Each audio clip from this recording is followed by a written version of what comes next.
Harta semakin dibelanjakan semakin habis. Ilmu itu semakin banyak semakin ringan. Sementara harta semakin banyak semakin berat. Ketika nanti kita diwafatkan oleh Allah, mudah-mudahan panjang umur. Saya doain yang duduk di majelis ini 100 tahun lagi meninggal dunia. Panjang umur atau pendek umur? Kalau panjang umur atau pendek umur? Sedang-sedang saja. Yang sedang-sedang saja. Kalaupun Allah panjangkan usia kita, mudah-mudahan Allah berikan kekuatan iman dan Islam kepada kita. Ketika nanti kita diwafatkan oleh Allah Subhanahu wa Ta'ala, kita akan masuk dalam kalian 2 meter. Tidak ada apa dan siapa yang kita bawa. Semua teman, sahabat, saudara, setelah mereka mengukurkan, mereka semua pulang. Ketika itulah kita akan berhadapan dengan malaikat. Malaikat akan bertanya kepada kita, "Marabbuka, siapa Tuhan?" Ketika kita menjawab pertanyaan malaikat, kita jawab pertanyaan malaikat itu dengan iman, dan kita jawab pertanyaan itu dengan amal saleh. Nah, kemudian yang selanjutnya, syarat amal ibadah yang diterima oleh Allah itu adalah harus berdasarkan nilai keikhlasan. Ikhlas itu gampang ngomongnya, cuma ngelakoninnya susah. Maka orang yang ikhlas itu adalah hamba pilihan Allah. Orang yang ikhlas itu adalah hamba yang sangat dicintai oleh Allah. Dan kita tidak tahu siapa yang ikhlas di antara kita. Kita tidak tahu siapa yang ikhlas di antara kita. Yang tahu hanyalah Allah. Suatu ketika seorang sahabat datang kepada Rasul. "Ya Rasul, apa itu ikhlas?" Kata Rasul, "Aku juga nggak tahu itu ikhlas. Aku akan bertanya kepada malaikat Jibril."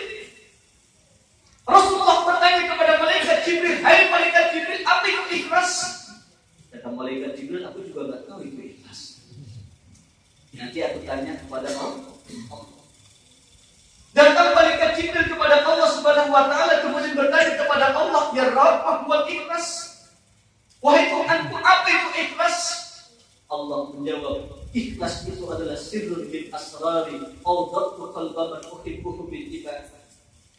Ikhlas itu adalah rahasia dari sekian banyak rahasia yang aku miliki, yang aku titipkan kepada seorang hamba yang aku cintai. Makanya orang yang ikhlas itu adalah hamba pilihan Allah. Orang yang ikhlas itu adalah hamba yang sangat dicintai oleh Allah, dicintai oleh malaikat, dicintai oleh baginda Nabi Muhammad, dan dicintai oleh seluruh makhluk yang ada di muka bumi ini. Saya mau nanya sama ibu-ibu. Ibu-ibu kira-kira datang ke majelis ini ikhlas apa enggak? Ikhlas apa enggak? Bapak-bapak? Ibu-ibu, bapak-bapak ikhlas enggak? Para ulama mengajarkan ciri orang ikhlas itu enggak ngomong kalau dia ikhlas. Ikhlas atau enggak? Ikhlas atau enggak? Insya Allah. Kita ingat sebuah ungkapan Imam Ibnu Athaillah dalam kitab Hikamnya, "Al-a'malu suwarun qa'imatun wa arwahuha wujudus sirril ikhlas." Amal itu tak ubahnya bagaikan jasad yang berdiri tegak, sementara ruhnya adalah ikhlas. Maka orang yang melakukan amal ibadah tanpa nilai keikhlasan, tak ubahnya bagaikan jasad tanpa ruh, bangkai. Dan kalau boleh kita ibaratkan, ikhlas itu tak ubahnya bagaikan akar dalam sebuah pohon. Coba kita lihat pohon itu. Pohon itu terdiri dari akar, batang, ranting, daun, bunga. Buah. Coba kita lihat bagaimana kerja akar. Yang pertama, akar itu bekerja setiap hari, pagi, siang, malam, pagi, siang, malam, pagi, siang, malam. Apain? Nyari air, nyari vitamin, nyari biji buat pertumbuhan pohon. Dan kalau kita bayangkan bagaimana kalau seandainya pohon itu tidak ada akarnya, dia akan mati tertiup angin, dia akan roboh.